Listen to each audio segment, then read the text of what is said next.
और पहली खबर पर विस्तार से बात करेंगे, जहां कांग्रेस पार्टी हाईकमान के साथ बैठक में अब मध्य प्रदेश कांग्रेस ने प्लान बी तैयार किया है। कल देर रात दिग्गजों का मंथन चला, जहां मंथन के बाद आज फिर कमलनाथ के निवास पर एक बड़ी बैठक हुई। बैठक में कांग्रेस के दिग्गज नेता मौजूद रहे और 3 दिसंबर को लेकर इसमें रणनीति तय की गई।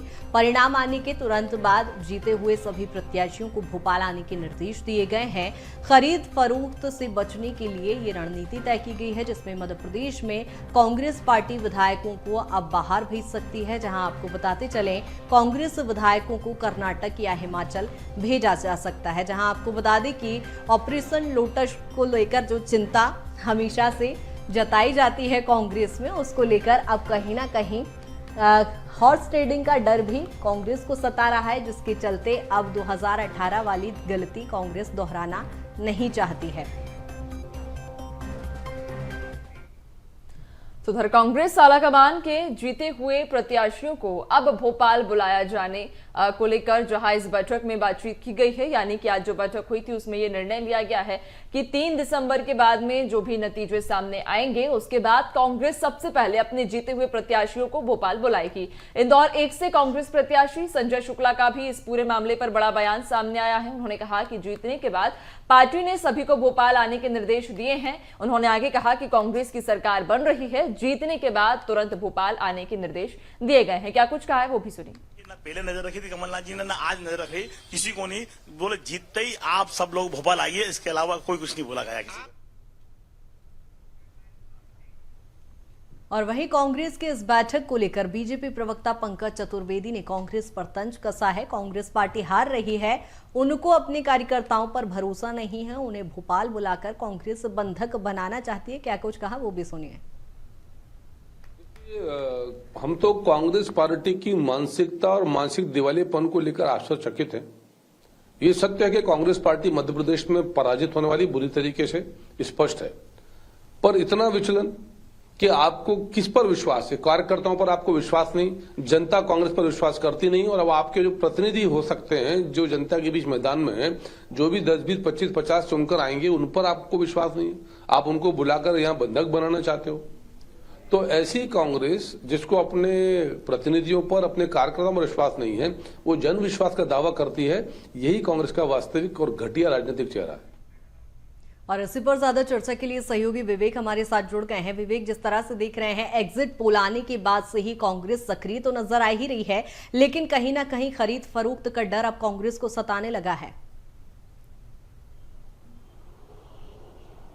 बिल्कुल कृतिका, कल 3 दिसंबर को चुनावी परिणाम आना है पूरे मध्य प्रदेश के, मगर खरीद फरोख्त की यदि बात करें तो इसकी जो चिंता है वो कांग्रेस पार्टी को अब सताने लगी है, क्योंकि जिस प्रकार से मध्य प्रदेश के जो एग्जिट पोल जो आए थे उसके बाद कांग्रेस के बड़े नेताओं की कल देर रात वीडियो कॉन्फ्रेंसिंग के माध्यम से बैठक हुई, और बैठक के बाद आज सुबह से ही पीसीसी चीफ कमलनाथ के निवास पर लगातार बड़े नेताओं के साथ बैठकों का दौर देखने को मिल रहा है। और जिस प्रकार से सूत्रों के हवाले से खबर आ रही कि कांग्रेस पार्टी अब जो प्लान बी है उस पर आने वाले समय में काम कर सकती है, क्योंकि कल जिस प्रकार से चुनावी परिणाम आएंगे और चुनावी परिणाम के बाद जितने भी 230 प्रत्याशी हैं उनको सभी को पीसीसी चीफ कमलनाथ के द्वारा निर्देश दिए गए हैं कि जो भी प्रत्याशी जीत जाएगा वो सीधे भोपाल आएगा। उसके बाद संभावना ये भी जताई जा रही है कि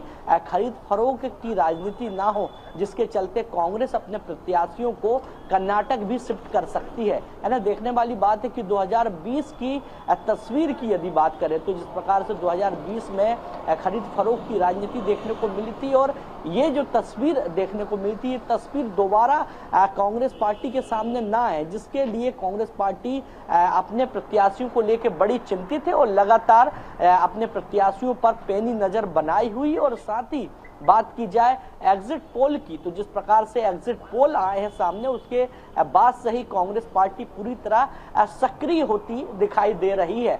प्लान एबीसी की यदि बात की जाए तो प्लान बी कांग्रेस का तैयार हो गया। यदि कांग्रेस के प्रत्याशी ज्यादा संख्या में जीतते हैं तो कहीं ना कहीं तमाम प्रत्याशियों को एक साथ कर्नाटक भेजा जा सकता है। इसी प्रकार बात की जाए कांग्रेस पार्टी की, तो कांग्रेस पार्टी के तमाम जो प्लान है, जो रणनीति है, उसको लेकर भी बनाई गई है कल, क्योंकि 3 दिसंबर है, मतगणना होना है। और मतगणना की यदि बात की जाए तो मतगणना में कैसे पल पल की खबरों पर नजर रखें, साथ ही पोलिंग एजेंट की बात की जाए, प्रत्याशियों की बात की जाए, तो इनको लेकर भी किस प्रकार से जो प्लानिंग है वो पीसीसी चीफ कमलनाथ के निवास पे जो पूरा रणनीति है वो बनती हुई दिखाई दी है। जी बिल्कुल विवेक, कहीं ना कहीं कांग्रेस यहां पर 2018 वाली चूक करना नहीं चाहती है। लौटूंगे आपके पास, जिस तरह से हम लगातार दिख रहे हैं अब हॉर्स ट्रेडिंग का डर कांग्रेस को यहां पर सताने लगा है। तो मतगणना से पहले कांग्रेस में भी अब हलचल तेज हो गई है, जहां एमपी बीजेपी के प्लान बी को लेकर अब कांग्रेस अलर्ट हो गई है। कहीं फिर से 2020 वाला खेल ना हो जाए, इसके लिए कांग्रेस ने बड़ी तैयारी की है। दरअसल 2020 में हुए उलटफेर से बचने के लिए कांग्रेस ने योजना तैयार कर रखी है, जिसके अनुसार अब कमलनाथ के आदेश के बाद कांग्रेस के विधायकों पर नजर रखी जा रही है। मतगणना से पहले लगातार प्रत्याशियों के संपर्क में कांग्रेस है और काउंटिंग के बाद बाड़ाबंदी की तैयारी में कांग्रेस है। अब ऐसा माना जा रहा है कि विधायकों को कर्नाटक या हिमाचल भेजा जा सकता है। प्रत्याशियों की निगरानी के लिए कमलनाथ की खास टीम भी तैयार की गई है, जो लगातार प्रत्याशियों पर नजर बनाए हुए है और अब सभी जिला प्रभारियों को प्रत्याशियों पर नजर रखने की सख्त हिदायत भी दी गई है। तो कांग्रेस अपने प्लान बी पर लगभग अब उतर चुकी है और देख भी पा रहे हैं कि सभी प्रत्याशियों पर नजर रखी जा रही है। विवेक लगातार बने हुए हैं। विवेक, एक बार फिर से रुक करूंगी। कांग्रेस अपने प्लान बी पर लगभग उतर चुकी है, जहां प्रत्याशियों पर अभी से नजर रखना शुरू कर दी है। सभी जिला प्रभारियों को निर्देशित किया गया है कि अपने क्षेत्र में जो भी कांग्रेस के प्रत्याशी हैं उन पर नजर रखी जाए। इसके अलावा 3 दिसंबर के बाद जिस तरह का प्लान कांग्रेस ने किया है कि 2020 वाली चूक ना हो। बिल्कुल, क्योंकि 2020 में जिस प्रकार से खरीद फरोख्त की राजनीति के चलते जो उलटफेर देखने को मिला था एनएनसी, वो उलटफेर दोबारा देखने को ना मिले, जिसके चलते इस बार कांग्रेस पार्टी के जो बड़े नेता हैं वो चिंतित भी और कहीं ना कहीं एक्टिव हो चुके हैं, जिसके चलते तमाम जो जिले के जो प्रभारी हैं, जो जिला अध्यक्ष हैं, उनको निर्देश दे दिए गए हैं कि तमाम जो कांग्रेस के प्रत्याशी हैं उन पर नजर रखें, वो किनसे मिलते हैं, किनसे बात करते हैं। साथ ही पोलिंग एजेंटों की यदि बात की जाए तो पोलिंग एजेंटों को भी कहीं ना कहीं एक्टिव कर दिया गया है। साथ ही बात की जाए प्लान बी की, तो प्लान बी के तहत कर्नाटक जाने की जो संभावना है वो कांग्रेस पार्टी की बनती हुई दिखाई दे रही कि यदि यहाँ पर ज्यादा संख्या में कांग्रेस के यदि जो विधायक है वो जीतते हैं तो जो प्लान बी का जो उपयोग है वो किया जाएगा। इसी प्रकार कांग्रेस की यदि बात करें तो कांग्रेस इस बार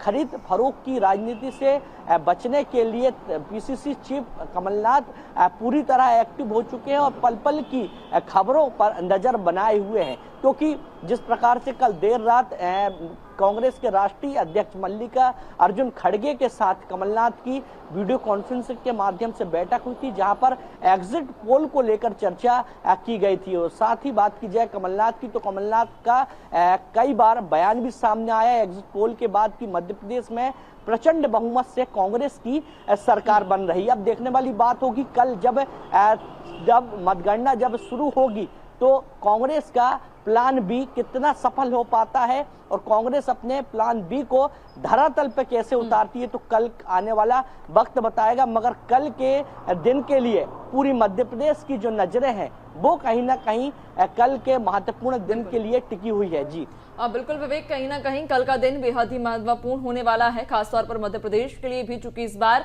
दोनों ही पार्टियों के बीच में कांटे की टक्कर है और देखना दिलचस्प हो जाएगा कि आखिरकार जनता ने इस बार क्या मूड बनाया है, किसे अपना मत दिया है। बहुत शुक्रिया आपका जानकारी साझा करने के लिए।